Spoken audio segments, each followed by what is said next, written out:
Hello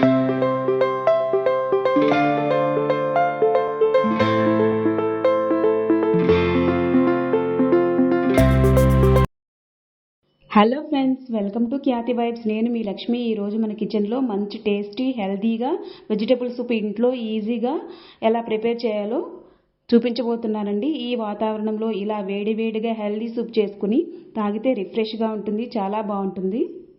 కమ్మని రుచే కాదండి, ఆరోగ్యానికి కూడా చాలా మంచిది. ఈ వెజిటేబుల్ సూప్కి ఆల్టర్నేటివ్స్గా కూడా చెప్తూ చూపించబోతున్నానండి. వీడియోని స్కిప్ చేయకుండా చివరి వరకు చూడండి.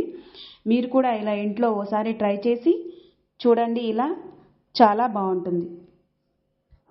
కావలసిన పదార్థాలు: కూరగాయలు carrot, beans, cabbage 1 cup cut చేసుకుని పెట్టుకోవాలి. ఉల్లిపాయ 1 చిన్న ముక్కలుగా తరిగినది, వెల్లుల్లి రెబ్బలు 2-3 సన్నగా తరిగినవి, పచ్చిమిర్చి సన్నగా తరిగినవి, పెప్పర్ పౌడర్ 1/2 టీ స్పూను, ఉప్పు రుచికి సరిపడా, నీరు 4 కప్పులు, కార్న్ఫ్లోర్ 1 టీ స్పూను, వెజిటబుల్ స్క్రాచ్ లేదా కూరగాయల నీరు 1 కప్పు, నెయ్యి లేదా బటర్ 1 స్పూను. కూరగాయలు తరిగి పెట్టుకున్నవి ముందుగా.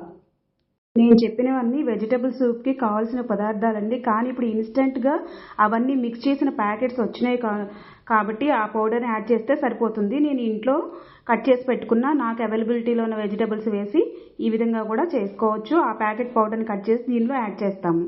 స్టవ్ ఆన్ చేసి బౌల్ తీసుకుని 1/2 లీటర్ వాటర్ వేసి దానిలో కట్ చేసి పెట్టుకున్న వెజిటబుల్స్ క్యారెట్, బీన్స్, కొత్తిమీర వెజిటబుల్స్ అన్నీ కూడా వేసి కూరగాయలు సగం ఉడికేంత వరకు మరిగించండి.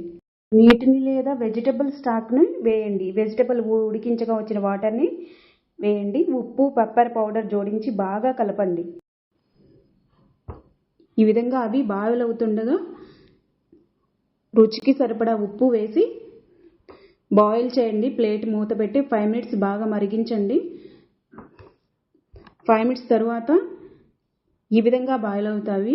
అవి టేస్ట్ ఎలా ఉందో ఒకసారి సాల్ట్ చెక్ చేసుకోవాలి. ఇప్పుడు 2 స్పూన్ల కార్న్ఫ్లోర్ తీసుకుని దానిలో కొంచెం వాటర్ యాడ్ చేసి ఆ కార్న్ఫ్లోర్ పేస్ట్ని ఈ వెజిటబుల్ సూప్లో యాడ్ చేసి మరిగించాలి బాగా. ఈ సూప్ చాలా హెల్దీ, సూపర్ టేస్టీగా ఉంటుంది. ఇప్పుడు ఈ విధంగా కలిపిన కార్న్ఫ్లోర్ పేస్ట్ని కొంచెం కొంచెంగా వేస్తూ ఆ వాటర్ని స్పూన్తో కదుపుతూ సూప్ చిక్కబడేంత వరకు మరిగిస్తూ ఈ విధంగా వీడియోలో చూపించిన విధంగా సూప్ అంతా మనకి తగిన కన్సిస్టెన్సీ వచ్చేంత వరకు వాడిని స్లో ఫ్లేమ్లో బాయిల్ చేయాలి. ఈ విధంగా వెజిటబుల్స్ కుక్ అవుతూ మంచి స్మెల్ వస్తుంది.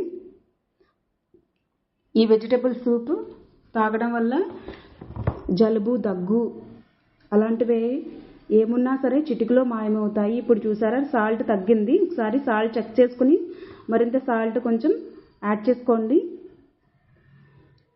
ఒకసారి స్పూన్ పెట్టి మొత్తం కలిసే విధంగా కలుపుకోవాలి. ఈ వెజిటబుల్ సూపు ఒక్కసారి తాగంటే మళ్ళీ తాగాలనిపిస్తుంది. టేస్ట్ అయితే చాలా బాగుంటుంది, కమ్మటి ఫ్లేవర్ వస్తుంది. ఇప్పుడు నేను చూపించినటువంటి ప్యాకెట్ మనకి సూపర్ మార్కెట్స్లో అవైలబుల్గా ఉంటుంది. Vegetable soup packet. ఆ ప్యాకెట్ కట్ చేసి ఆ పౌడర్ని ఈ సూప్లో యాడ్ చేసుకుందాం. ఇప్పుడు ఈ పౌడర్ యాడ్ చేసేటప్పుడు లమ్స్ కూడా ఏమీ ఫామ్ అవ్వకుండా వాటర్ని కదుపుతూ స్లోగా యాడ్ చేసుకోవాలి, లేకపోతే మనకి పైన లమ్స్లా ఫామ్ అయిపోతుంది. ఇప్పుడు దీనిలో కొంచెం వాటర్ యాడ్ చేసి ఆ పేస్ట్ని మన సూప్కి యాడ్ చేసుకోవాలి. చూసారా వెజిటబుల్ సూప్ మనకి ఎంత మంచిగా బాయిల్ అవుతూ మరుగుతుందో. ఎంత ఎక్కువసేపు వెజిటబుల్స్ దానిలో బాయిల్ అవుతాయో సూప్ కూడా అంత టేస్టీగా రెడీ అవుతుంది. ఇప్పుడు ఇలా లమ్స్ లేకుండా మిక్స్ చేసుకున్నటువంటి పేస్ట్ని దీనిలో వేస్తూ ఈ విధంగా వెజిటబుల్ సూప్ మనకి ఈ విధంగా రెడీ అయిపోయింది. ఈ వేడివేడి వెజిటబుల్ సూప్ని సర్వ్ అవుట్ చేసుకుందాం. చూస్తుంటేనే ఈ వెజిటబుల్ సూప్ ఎంత పర్ఫెక్ట్గా కుదిరిందో తెలిసిపోతుందండి. రెస్టారెంట్ స్టైల్లో ఇంట్లోనే వెజిటబుల్ సూప్ని టేస్టీగా ప్రిపేర్ చేయాలంటే ఓసారి ఇలా ట్రై చేసి చూడండి. ఇంట్లో అందరూ కూడా ఇష్టపడతారు. సో ఫ్రెండ్స్, ఈ హెల్దీ రెసిపీ మీకు నచ్చినట్లయితే లైక్ చేసి మీ ఫ్రెండ్స్కి షేర్ చేయండి. Thank you for watching.